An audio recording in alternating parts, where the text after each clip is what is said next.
Hot comedian Mat Rife ruins his entire career, which he completely hasn't, but I'm really curious because I've not actually seen the people whining about the whole thing, and I really want to do a deep dive on it. And today you're going to join me, because I'm in support of Mat Rife. I'm always for him, okay?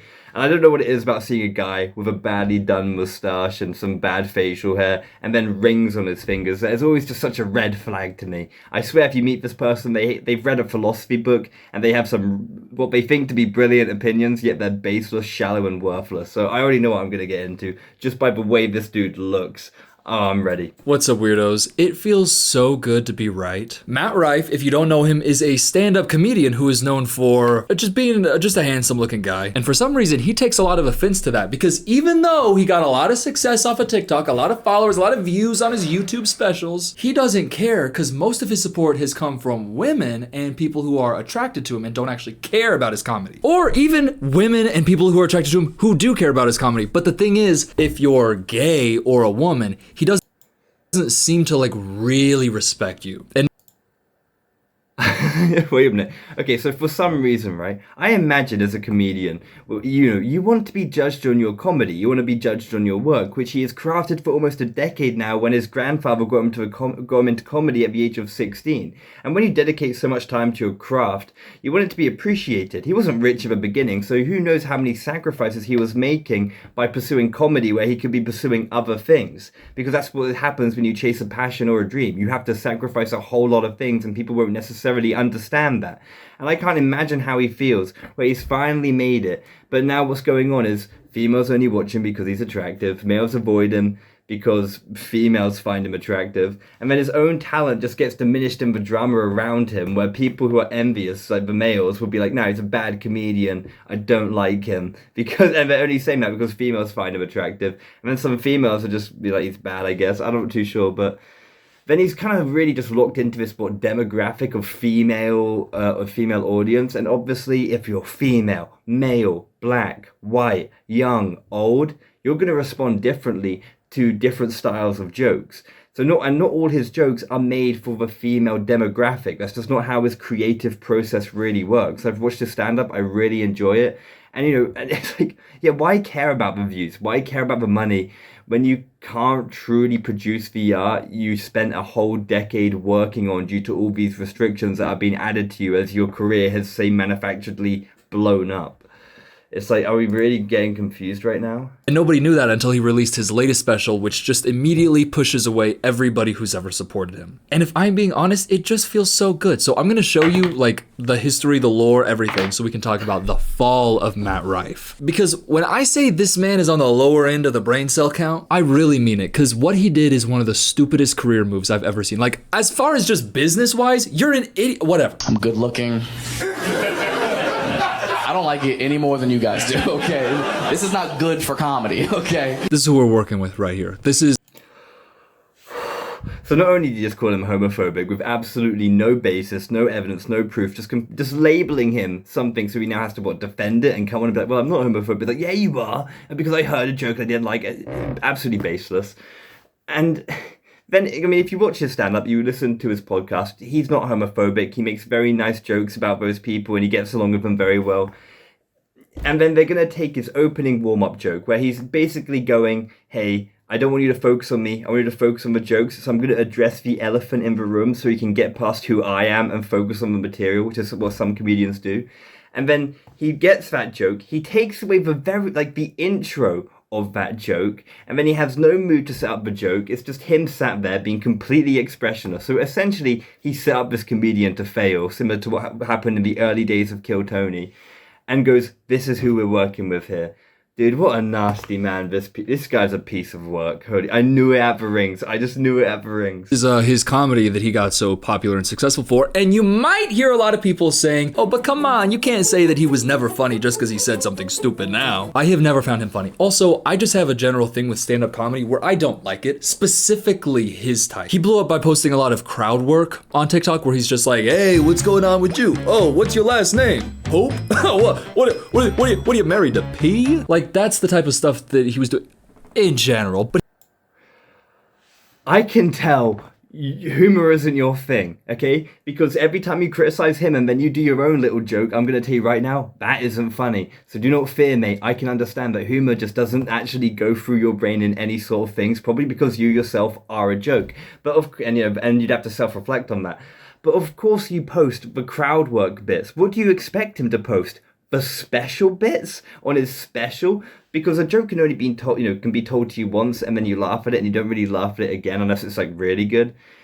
So you expect him to ruin his special by giving everyone all the best jokes of that special so when they watch it they don't enjoy it? Or do you post the crowd work bits which are actually really good, people are laughing, and you still have all your special material which is like the best bits for people who want to then go watch the special? I think this guy, he doesn't understand comedy. He's just a complete idiot. But he was doing his face like this the whole time. And the thing is, I just don't find it funny. Even a good stand-up comedian, if I'm sitting in a crowd and you're standing up there on a stage going, hey, I'm like, you're trying to make me laugh right now. You literally thought of all this ahead of time and you're just trying to make me laugh. You think you... Oh my god, he worked out comedy. Do you think that they go on stage and just wing it? Or do you think they actually perfectly craft the jokes, tell them over and over again to work on the delivery and the wording to make sure the joke is really good, just so that they can go on stage and make people laugh? But I want to overthink it and ruin my entire experience. Well done, mate. You're absolute saint. You can look at me and say, hey, what do you do for work, pal? And then make a quick little 5-second joke to make me look like an idiot in front of everybody? I don't think so, pal. Like, I'm kind... Yeah, nothing I love more than someone who can't take a joke. Because if you can't take a joke, imagine dating him and then coming to him with an actual problem, or being a friend and he does something wrong and like, hey dude, I didn't like how you did that. If you can't take a joke, I don't know how you're ever going to take actual valid criticism. Kind of joking, but I actually really don't like it. So when he would pop up on my For You page and it's a video like this where his joke is, I'm so good looking. I don't like it either. And he's doing the faces the whole time. Like you can tell he's doing this the whole. Like, how about use an actual good joke and not just his opening up joke? Why don't you use an actual good one? I just hate how manipulative this guy is right now. Oh, I hate the commentary community. It's just filled with the most righteous assholes. Whew. Gotta get that fucking bag right now and breathe it out. And if I'm being honest, shut up. Like, you're not even that good. He's good looking. Who cares? But the point is, that's all he was known for. He's not like a groundbreakingly good stand-up comedian. He just talks about how he's handsome. And then people are like, oh my God, he's so self-aware about it. It's so funny. God, okay, let's keep going. And it's so weird for me. My looks are so confusing to me because you guys haven't known me my entire life, so you have no context of this, but this shit just happened. This is on a clip of Best of Mat Rife. This is a Best of Mat Rife clip. And the joke is, I know everybody's thinking about it. This is crazy. Anybody? This isn't from a Best of Mat Rife clip because you're looking on a TikTok and you're caking it off a short. Else freaking out about this right now? Actually, bro, no. I came here to laugh. I didn't come here to look at somebody saying, I'm handsome, and I know it. If I wanted to do that, I'd go to a fashion walk show, fashion runway show, fashion. If Noah Beck was there, I would, listen, Noah Beck on a runway, I'd sit my white ass down and watch. Mat Rife standing on stage telling jokes about how this is crazy, and I know everybody's freaking out about it. It's just not funny. But to say that he has turned these viral TikToks into a successful comedy career would be an understatement. Like, he's posted full specials. Look at that, 10 million views. Walking red flag. Another one, 17 million views. Another one, 11 million views. Why is it all about the views for you? I feel as if he's completely projecting about what he cares about and doesn't realize that certain people just have integrity. 12 days ago, 1.6 million views on Jimmy Fallon. God dang it, Colleen, get off! Get off, Colleen. I can't. Loving the Bob though, girl. Where'd you get it?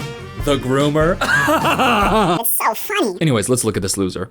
See what I did there? Because he just got a Netflix comedy special, and this is how he opened it up. Again, his entire career is based off of people thinking that he's handsome and following him exclusively for that. And then being like, no, I also think he's funny, but it's just because he's handsome. I've talked to my brother about Mat Rife. My brother has been like, have you seen Mat Rife? I think he's so cute. And I'm like, shut up! I don't care if he's cute. He's a stand-up. I hate him. And listen, you can be a stand-up comedian, and I can love you, but you just gotta understand, anyways, here it is. I ate lunch there and the hostess. He's talking about going to eat lunch at a restaurant and the hostess is like saying, oh, hello, where would you like to sit? You know, that type of thing. The hostess who like seats you at the restaurant had a black eye.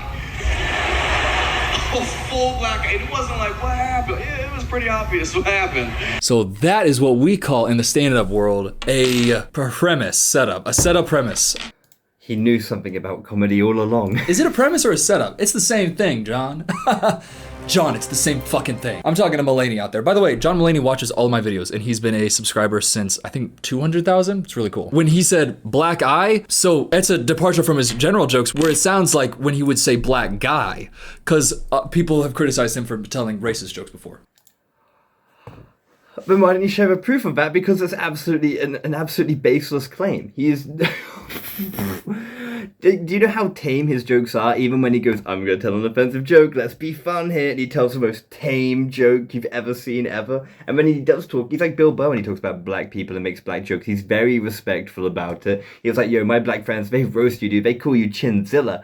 And he just said a bunch of chin jokes. Nothing but respectful. Even his black jokes were very respectful. If you want to see a little bit of an untamed black joke, go watch my Pokimane video at the very beginning and see what I said. If you want an untamed one. I just can't believe he's called him racist and homophobic already and made such baseless claims with absolutely no evidence to support it. It just really shows how happy and willing he is and how much he hates Mat Rife, probably because he actually looks good, seeing as that's what he's always whining about, and he just loves throwing him under the bus. I can't get enough of it. This guy's an absolute tool. And it's like, I read philosophy, look at me, I love this painting because it represents an angry angel.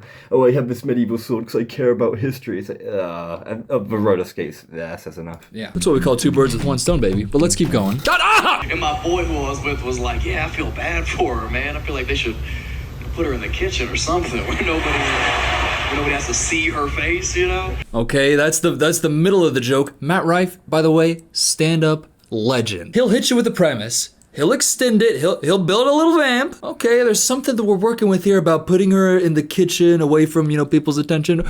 But how are you gonna land this joke? And I was like, yeah, but I feel like if she could cook, she wouldn't have that black eye. Oh, that's how you're gonna land it. Oh, to your, by the way, very largely majority female audience. Right. I'm gonna have to kind of agree with this guy on this one. This joke did not land for me personally because it's just such a low-hanging joke, and you can't help but feel as if you've heard it before, similar to like, what do you tell a girl with two black eyes? Nothing, you've already told her twice or something. It's just like, something I'd go tell an old, like, boomer who hates women, personally. But the joke he made is just absolutely uncreative, and he should kind of be ashamed about even going into a theatre and thinking that that's the joke he's going to even put on his special. What are you actually thinking? But also, let's bear in mind, he's done 3 specials very quickly, and maybe he's just picking the mad jokes because he's generally speaking running out. He has to craft another hour of material, and he's doing this to kind of capitalize off his initial success. So the pressure is really on, and maybe it's getting harder to write jokes. But I mean, if I had to do it right, my go-to would be about this time I would talk to a gal who was just broken, suicidal, and while talking to her, I thought, surely her confidence is low enough. Like, come on, you'd feel good.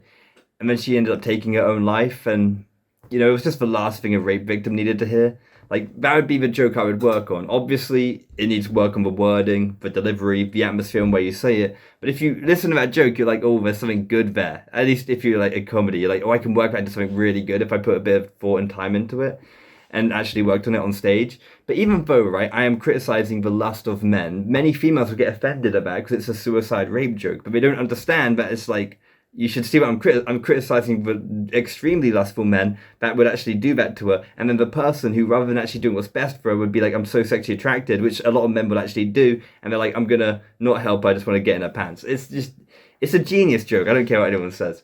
But some men also might not like it, but I stand by the joke. It's funny, and I thought it has kind of advice and like it shows like characteristics to reflect on.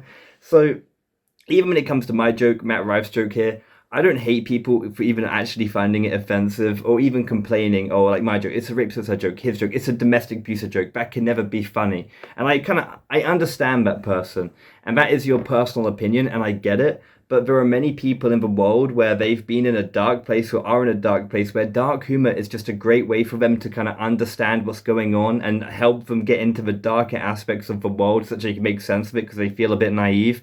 And for a brief moment, it also makes them feel happy because they're no longer relating to these sort of silly, extreme, uplifting jokes.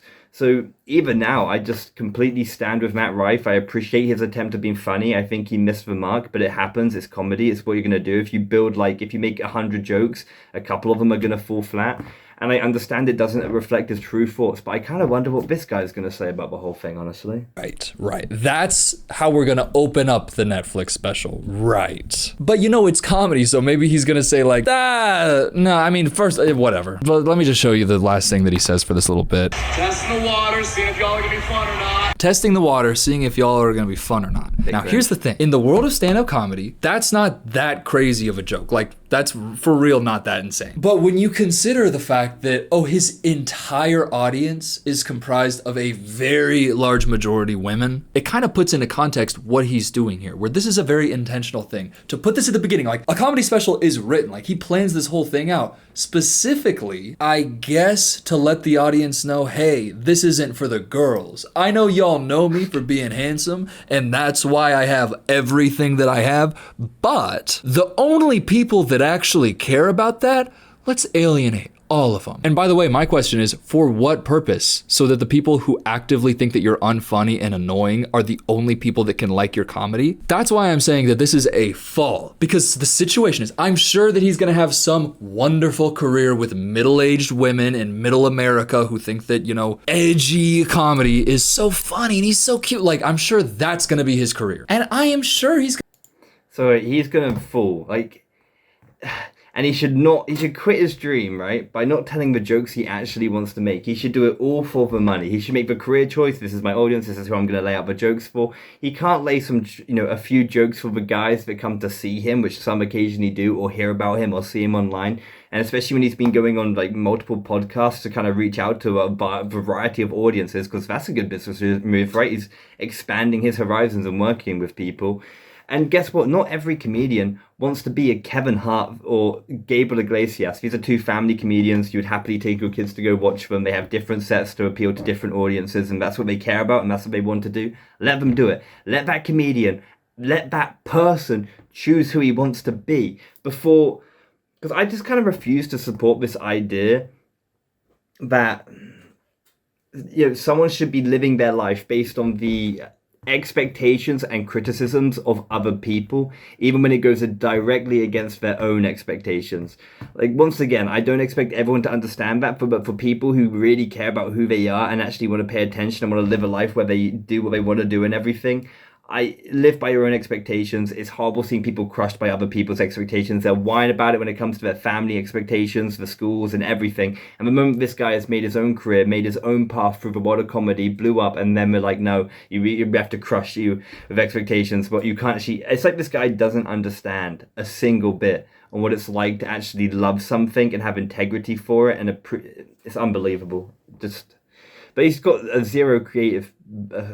gonna have some success. Listen, when you're a white boy who's got the sauce and you're already at this level, it's very hard to go completely to nothing. So I'm not saying that that's what's gonna happen, but I am saying that this one decision that he's made, this one stupid decision, is going to limit what he could have done forever. Bro had Hank Green saying that he thinks he's funny and he really likes him. Hank Green! And you know what Hank Green said after this? A comedian ruining his relationship with a large portion of his fan base because he wanted to be like all the other boring ass Netflix special "you can't tell jokes anymore" crowd is actually just depressing.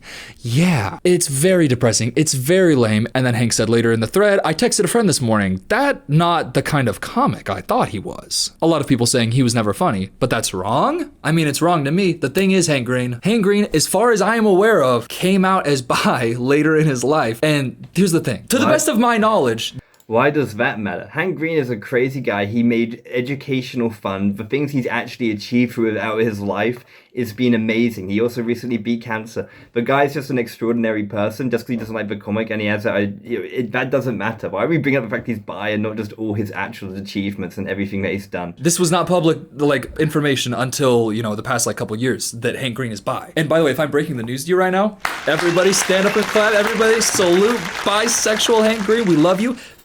I couldn't imagine going to Hugo and be like, "You're bi, dude. I'll salute, clap for you." I was just like, it meant nothing to me. I was like, it doesn't change anything other than I did make a joke. But I hope you have been attracted to me in the past. Otherwise, I will take some offense. But that's the classic joke you do to your bi friend.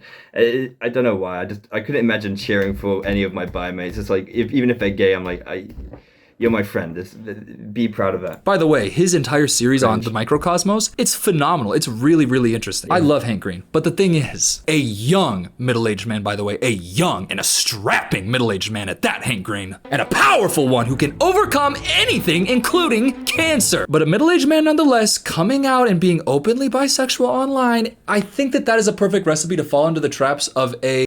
Mate, this isn't 1960s, my guy. This isn't... You're not doing it in some Orthodox Christianity sort of setting or Muslim country. You're doing this in where do you live? Like UK, America? It's vastly different. You're gonna, you know... White boy who's got sauce. And I'm sorry, listen, I'm sorry. Matt Rife is a lot like Zack Snyder's Superman. You can't tell if it's fascism or just bisexuality for the interest. I think that in Matt Rife's case, it's more of the bisexuality. Anyways, this is a tweet where Hank Green is talking about being bi and not being attracted to Ryan Reynolds, which I think is interesting. By the way, quick side note, everybody's always like, every straight guy's attracted to Ryan Reynolds. Cause he's handsome. Like, what do you, well, like, okay, he's charismatic, he's charming, he's self-deprecating, and he's... I would say attracted, but like we heavily admire him.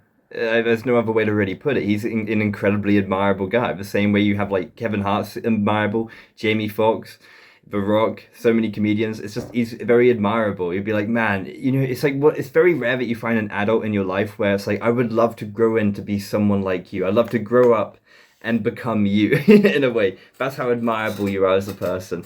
I kind of learn from that and I respect it. I wouldn't necessarily call it a deep attraction to go, you know. He's actually handsome and he's actually jacked and he can sing and he can dance and he's smart, like makes great business decisions. And he's married to a beautiful, talented woman named Blake Lively. Don't know why I had that struggle right there. And he's nurturing, like I don't know what to tell you. Quick search up of Matt Rife's name on any social media platform, you will see hundreds and hundreds of people commenting, posting about how much they don't like him anymore, how they'll never support him anymore, and those posts getting thousands and thousands of likes and shares and retweets. Like it's a real thing that he's kind of really seriously messed up. The joke on its own, like I could see a world where that doesn't ruin your entire career, but in the context of how... Are we not going to then bring up the fact that maybe when he did his last, you know, specials where it was a female audience and he was going on like, ladies, let's talk about your red flags? You know, we're not going to like be like, was that not really bad? I thought that'd be more offensive to a female audience. Yet he played it off and he played it really well and he got away with it. And that was really incredible to me. I can't watch this. This is just a hit piece. Everything he says with no empathy, no understanding. He repeats his dumb points, which he's just going to continuously do. And... oh my god, I think he thinks if he says it over and over again he'll be right or something, or it might actually mean something. What are the comments actually saying? A shocking like to dislike ratio for how bad this video is. It's actually so weird how people would praise men for being cocky and self-aware about their beauty, but if a woman did it, people would flame her. That's true. In the stand-up world, when you're a comedian, if you're, say, a male comedian or a female comedian, you're somewhat bound by, I guess you could say sexism due to, like, what jokes you can make and what characters you can actually play on stage. It's been a massive problem. But there are females that have completely broken that curve in many respects. So, you know, it's fair play. And also, it's not... as if a guy doing it, he does not get a lot of praise for this, okay? You know, but he finds a way to work around it, which is kind of cool.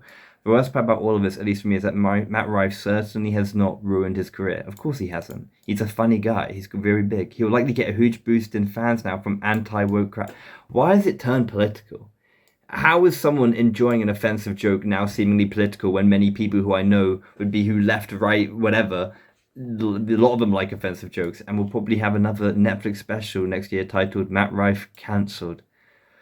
Okay, I've been wanting to share this anecdote. I used to work in a restaurant in the kitchen, and one of the female servers came in with a black eye frequently because she was a cage fighter. Okay, if a female comedian made a joke about men abusing women, all the incels would come out of the woodwork screaming.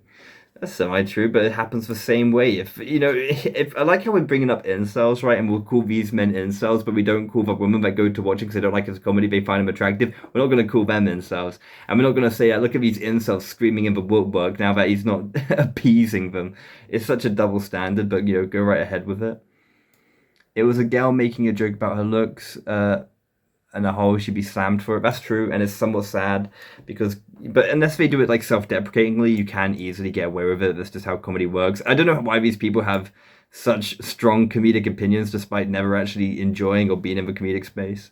They aren't allowed to think they're pretty without being stuck up or cocky.